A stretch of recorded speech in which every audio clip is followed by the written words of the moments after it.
I think unfortunately over the course of the last year I feel that too many people have spent too long lamenting the actual result of the referendum as opposed to sitting back and saying, right, this is where we are, how do we find solutions to whatever challenges that we face, how do we find the best way to maximise the opportunities of the decision that has been made, and how do we work together to really get the best out of Brexit for absolutely everybody across the United Kingdom. Well, I think unfortunately the Irish border question is being used to make life very difficult for the Prime Minister and for those who are involved in trying to get the best deal out of the Brexit negotiations. Very many people are actually using the border issue to try to put difficulties in place.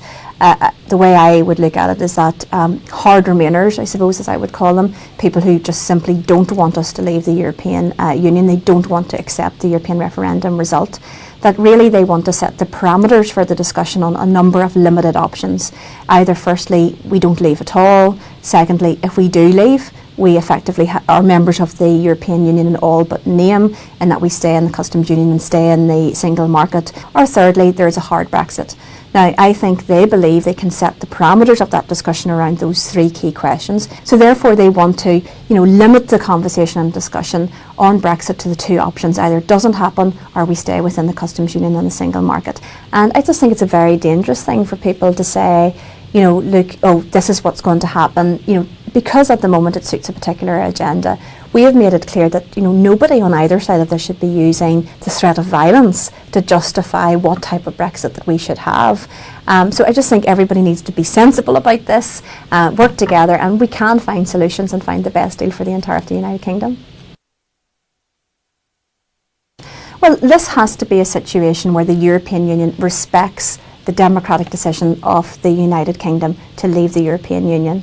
And in that regard, I think that the European Union needs to get into problem-solving mode as much as the United Kingdom does. It can't just be about the United Kingdom having to bend and change and to adapt and amend to try to fit in with the European Union. Much of this is also in the hands of the European Union. They can be pragmatic, they can work on solutions as well. They need to do that. And the reality of it is, I think the Prime Minister was right to not rule out a hard Brexit, because I think that she needs to say very clearly that she is not going to accept a bad Brexit for the United Kingdom. She's not going to accept a bad deal. And I think it's an argument about whether or not a hard Brexit is worse or better than a bad deal. I believe a hard Brexit would be better than a bad deal with the European Union. It should be in the European Union's interest to avoid a hard Brexit. It should be in the Republic of Ireland's interest to avoid a hard Brexit. And from that point of view, there shouldn't be this any kind of tension between those. It shouldn't be a case of anybody sitting back and saying, this is your problem, you sort it out. MPs are there to make sure that there is the best deal on all of those particular issues. We have seen that the European Union have been quite difficult on many issues. We have seen that they have negotiated hard. However, we're very clear that the UK needs to stand up and fight hard back, and to get the best deal out of any of these negotiations and agreements in the phases that we will go through.